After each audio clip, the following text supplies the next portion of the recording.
विनायक स्नान विधि। पुष्कर कहते हैं परशुराम, जो मनुष्य विघ्नराज विनायक द्वारा पीड़ित है उसके लिए सर्व मनोरथ साधक स्नान की विधि वर्णन करता हूं। कर्म में विघ्न और उसकी सिद्धि के लिए विष्णु, शिव और ब्रह्मा जी ने विनायक को पुष्पदंत आदि गणों के अधिपति पद पर प्रतिष्ठित किया है। विघ्नराज विनायक के द्वारा जो ग्रस्त है उस पुरुष के लक्षण सुनो। वो स्वप्न में बहुत अधिक स्नान करता है और वो भी गहरे जल में। उस अवस्था में वो ये भी देखता है कि पानी का स्रोत मुझे बहाए लिए जाता है अथवा मैं डूब रहा हूं। वो मुंड मुड़ाए और गेरुआ वस्त्र धारण करने वाले मनुष्यों को भी देखता है। कच्चे मांस खाने वाले गिद्धों एवं व्याघ्र आदि पशुओं की पीठ पर चढ़ता है। चांडालों, गधों और ऊंटों के साथ एक स्थान पर बैठता है। जागृत अवस्था में भी जब वो कहीं जाता है तो उसे यह अनुभव होता है कि शत्रु मेरा पीछा कर रहे हैं। उसका चित्त विक्षिप्त रहता है। उसके द्वारा किए हुए प्रत्येक कार्य का आरंभ निष्फल होता है। वो अकारण ही खिन्न रहता है। विघ्नराज की सताई हुई कुमारी कन्या को जल्दी वर नहीं मिलता है और विवाहिता स्त्री भी संतान नहीं पाती।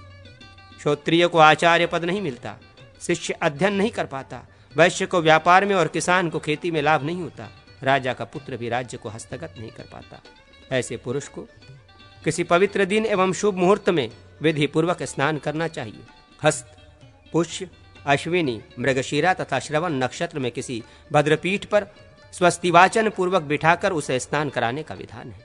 पीली सरसों में पीसकर उसे घी से ढीला करके उपटन बनावे और उसको उस मनुष्य के संपूर्ण शरीर में मले। फिर उसके मस्तक पर सर्वौषधि सहित सब प्रकार के सुगंधित द्रव्य का लेप करें। 4 कलशों के जल से उसके सर्वौषधि छोड़कर स्नान कराए।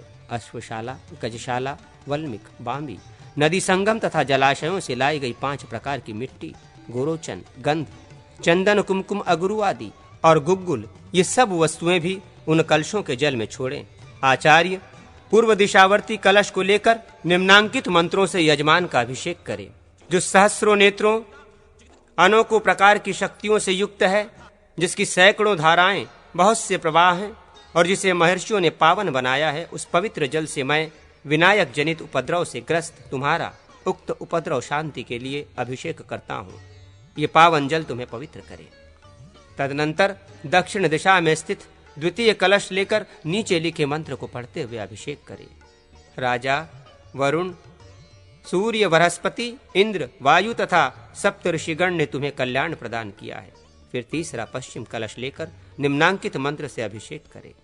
तुम्हारे केशों में, सीमंत में, मस्तक पर, ललाट में, कानों में और नेत्रों में भी जो दुर्भाग्य या अकल्याण है उसे जल देवता सदा के लिए शांत करें। तत्पश्चात चौथा कलश लेकर पूर्वोक्त तीनों मंत्र पढ़कर अभिषेक करें। इस प्रकार स्नान करने वाले यजमान के मस्तक पर बाएं हाथ में लिए हुए कुशों को रखकर आचार्य उस पर गूलर की श्रुवा से सरसों का तेल उठाकर डाले। उस समय निम्नांकित मंत्र पढ़े। ओम मिताय स्वाहा, ओम सम्मिताय स्वाहा, ओम शालाय स्वाहा, ओम कंटकाय स्वाहा, ओम कुष्ममांडाय स्वाहा, राजपुत्राय स्वाहा। इस प्रकार स्वाहा समन्वित इन मितादि नामों के द्वारा सरसों के तेल की मस्तक पर आहुति दें। मस्तक पर तेल डालना ही हवन है। मस्तक पर उक्त होम के पश्चात लौकिक अग्नि में भी स्थालीपाक की विधि से चरु तैयार करके उक्त 6 मंत्रों में ही उसी अग्नि में हवन करें।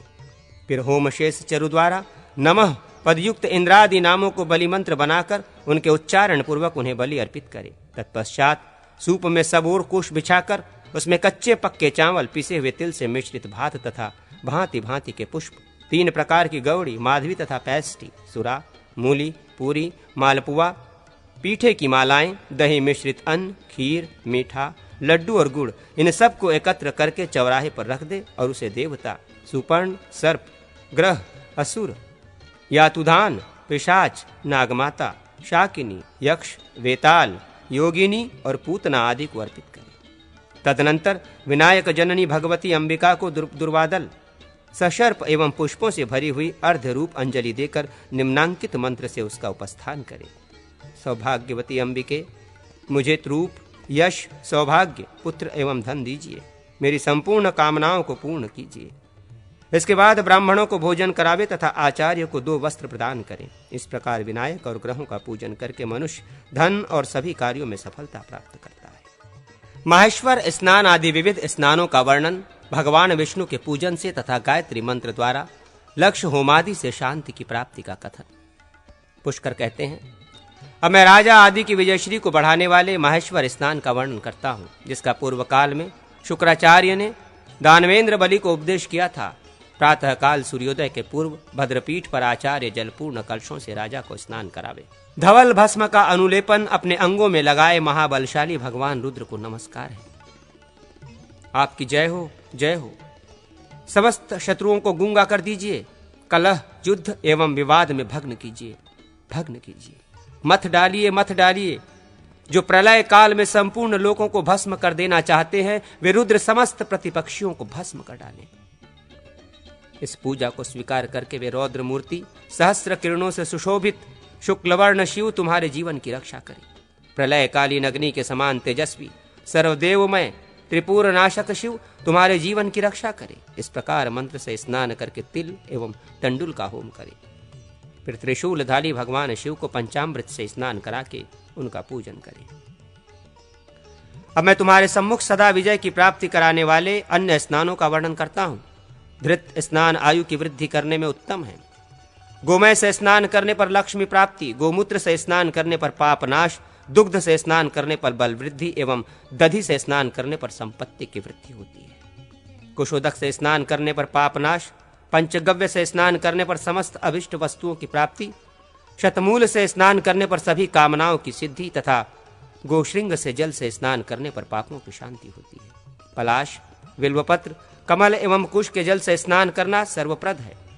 बचा 2 प्रकार की हल्दी और मोथा मिश्रित जल से किया गया स्नान राक्षसों के विनाश के लिए उत्तम है।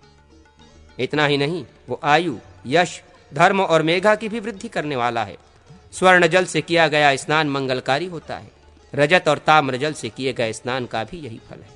रत्न मिश्रित जल से स्नान करने पर विजय, सब प्रकार के गंधों से मिश्रित जल द्वारा स्नान करने पर सौभाग्य, फलोदक से स्नान करने पर आरोग्य तथा धात्री फल के जल के स्नान करने पर उत्तम लक्ष्मी की प्राप्ति होती है। तिल एवं श्वेत सशर्प के जल से स्नान करने पर लक्ष्मी, प्रियंगुजल से स्नान करने पर सौभाग्य, पद्म, उत्पल तथा कदम्ब मिश्रित जल से स्नान करने पर लक्ष्मी एवं बला वृक्ष के जल से स्नान करने पर बल की प्राप्ति होती है। भगवान श्री विष्णु के चरणोदक द्वारा स्नान सब स्नानों से श्रेष्ठ है। एकाकी मनुष्य मन में एक कामना लेकर विधि पूर्वक एक ही स्नान करे। वो आक्रंदयति आदि सूक्त से अपने हाथ में मणि मन का बांधे। वो मणि कूट, पाट, त्वचा, सोंठ, शंख अथवा लोहे आदि की होनी चाहिए। समस्त कामनाओं के ईश्वर भगवान श्री हरि ही हैं, अतः उनके पूजन से ही मनुष्य संपूर्ण कामनाओं को प्राप्त कर लेता है। जो मनुष्य धृत मिश्रित दुग्ध से स्नान करा के श्री विष्णु का पूजन करता है, वो पित्त रोग का नाश कर देता है। उनके उपदेश से 5 मूंगों की बलि देकर मनुष्य अतिसार से छुटकारा पा जाता है। भगवान श्री हरि को पंचगव्य से स्नान कराने वाला वात रोग का नाश करता है। द्वे स्नेह द्रव्य से स्नान करा के अतिशय श्रद्धा पूर्वक उनका पूजन करने वाला कफ संबंधी रोग से मुक्त हो जाता है। धृत, तैल एवं मधु द्वारा कराया गया स्नान त्रिरस स्नान माना गया है। धृत और जल से किया गया स्नान द्वे स्नेह स्नान तथा धृत तेल मिश्रित जल का स्नान समल स्नान है। मधु, इख का रस और दूध, इन तीनों से मिश्रित जल द्वारा किया गया स्नान त्रिमधुर स्नान है। धृत, इक्षुरस तथा शहद, ये त्रिरस स्नान लक्ष्मी की प्राप्ति कराने वाला है। कर्पूर, उशीर एवं चंदन से किया गया अनुलेप त्रिशुक्ल कहलाता है। चंदन, अगुरु, कर्पूर, कस्तूरी एवं कुमकुम, इन 5 के मिश्रण से किया गया अनुलेपन यदि विष्णु को अर्पित किया जाए तो वो संपूर्ण मनोवांछित फलों को देने वाला है। कर्पूर, चंदन एवं कुमकुम अथवा कस्तूरी, कपूर और चंदन, ये त्रिसुगंध समस्त कामनाओं को प्रदान करने वाला है। जायफल, कर्पूर और चंदन, ये शीतत्रय माने गए हैं। पीला, सुग्गा पंखी, शुक्ल, कृष्ण एवं लाल, ये 5 वर्ण कहे गए हैं। श्रीहरि के पूजन में उत्पल, कमल जाति पुष्प तथा त्रिशीत उपयोगी होते हैं। कुमकुम, रक्त कमल और लाल उत्पल, ये त्रिरक्त कहे जाते हैं। श्री विष्णु का धूप दीप आदि से पूजन करने पर मनुष्यों को शांति की प्राप्ति होती है। 4 हाथ के चौकोर कुंड में 8 या 16 ब्राह्मण तिल, घी और चावल से लक्ष्य होम या कोटि होम करें। ग्रहों की पूजा करके गायत्री मंत्र से उक्त होम करने पर क्रमशः सब प्रकार की शांति सुलभ होती है। सान्वत्सर कर्म इंद्र